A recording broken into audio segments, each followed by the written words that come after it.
Welcome back. It is still Afrosport. Now in focus, we're looking at Nigeria's FA Cup, the most prestigious cup competition in Nigeria. The Federation Cup came to a close over the weekend with KWARA United claiming their first ever major domestic title after they defeated Abakaliki FC by 4-3 on penalties in the President's Federation Cup final at the Mobolaji Johnson Arena in Lagos on Saturday. The match ended 0-0 in regulation time with KWARA United's goalkeeper Suraj Ayeleso making a vital early save while Shola Abdulrahman came close just before halftime. In the shootout, KWARA United converted 4 of 5 penalties to seal the win and will join Abia Warriors in representing Nigeria in the CAF Confederation Cup next season. Lagos FA Cup chairman Liamid Gafar and former stationery stores and now coach of Switzerland club Adeyemi Adedeji gave their reaction after the final whistle. Very impressed, very impressed, and penalty can go either way. The football, very nice, end-to-end football game, 90 minutes, all actions. So, it could have been Abakaliki, it could have been KWARA. I'm happy for KWARA, they've been waiting forever for it. Yeah, first and foremost, it's a wonderful thing to be here, because I remember the last time I played in this stadium, in Onikon Stadium, then it was called Onikon Stadium, was Oba Cup against Julius Berger, when we won 2-1 here, and we won the Oba Cup trophy. So coming here to experience FA Cup final, Federation Cup final, I think it's a very good thing to see. But I have to be honest with you, I can see the NLL team, which is the Abakaliki, they are more organized, they are more tactically sound, better than the KWARA United, because you can see how flexibility they are, how flowing football they are, how dangerous in the third zone. But KWARA United, what you see more in KWARA United is about one pass, 2 pass, and you make the long ball. That's for me. I was not so happy to see that type of outing from a Premier League team. There you had the action from the Federation Cup there. I'm glad to say that I have got Tayo Ogunsheye joining me. As we look at the Federation Cup, you were there live. You covered for Afrosport.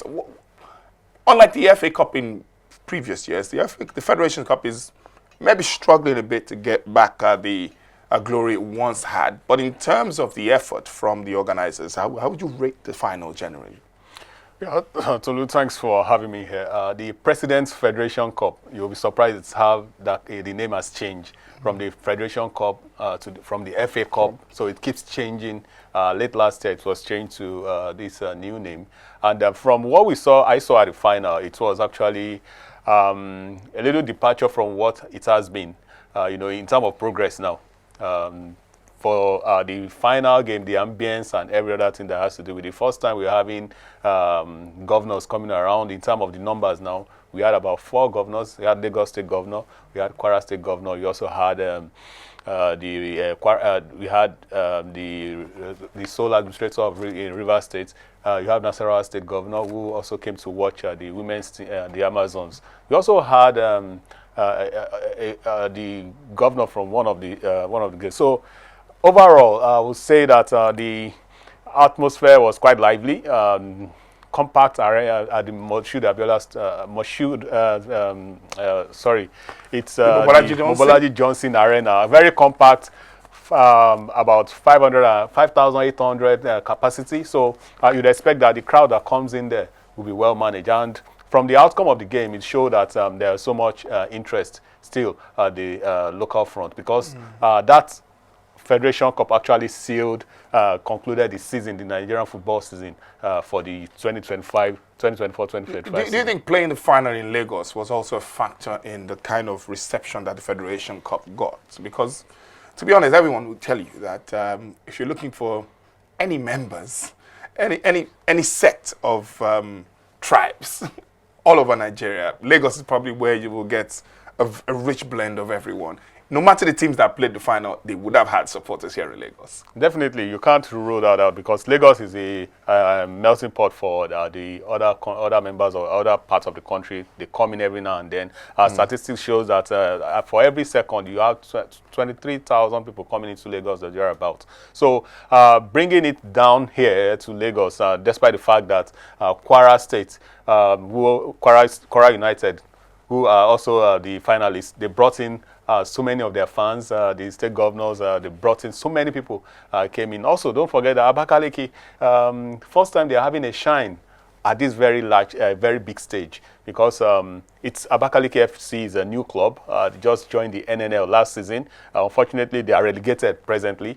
So it was more like an opportunity for them to get into the continent to play in the CAF Confederation Cup, as well as sustain their status despite playing in the NNL next NLO. That's the third division next season. But unfortunately, that did not work out for them. So bringing it down to Lagos, I think it's a good one, because you had so many people, different kind of people coming around to enjoy football, and you can see the KWARA United players so excited. They came in their numbers, colorful attires, in their cultural dresses and all that. So it was a big one, a massive one, because more like they felt they already won it, because playing against Abakaliki FC was like, oh, it wasn't a big club, but in the first half they met a match in that young club, and it wasn't you can see some exciting scene there.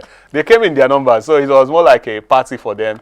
For the first time, the President Federation Cup will be getting a new winner, and that's KWARA United. All right, by virtue of the victory, KWARA United have also qualified for the CAF Confederation Cup, and based on what we've seen, especially with the FIFA Club World Cup going on now, every time I watch a Nigerian team now, try to imagine how they would perform if they were on that stage. And you look at a team like KWARA United, they'll be playing on the continent next year, really haven't made a mark on the continent previously.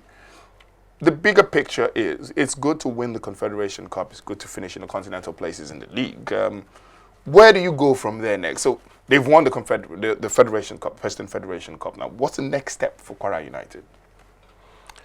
Oh, very obvious question. When the referee signaled the end of the game, and the crowd were jubilating and they were so excited, what crossed my mind was that this celebration could be bigger if they knew what they were going to, what the bigger picture is. Because in the sense that, yeah, they qualified, they've won their first title in so many years, and going to the continent is not about just you going there to participate. Because if I could remember, in 2018 they were on the continent. They had the same venue as their home base. They weren't playing in Ilorin because CAF did not approve that. Now Rashid. So where are they going to play their continental games next? Well, according to what I learned, because if it's not approved locally, it's definitely not going to be approved by CAF. Yeah, what I understood was that the Rashidi Yekini Stadium in Ilorin is actually undergoing a facelift. Okay. They're having a natural grass, so it is expected that they will look at all the parameters to ensure that their game is taken to Ilorin, where they have their fan base and every other support they need. Because if they don't have that, that means they'll have to travel to Akwa Ibom State, Uyo, to play their home games in the continent, and that will never be good for them. Because if you check last season, same thing affected the other clubs, whether it was Enyimba or Enugu Rangers. They felt short playing away from home, and for the FIFA Club World Cup, it is a big stage. That is what every club should be aspiring to, because once you play at that point, you will be able to get a good money to run your business. But for this season, they might not be able to get there. But then you should look at the long term now.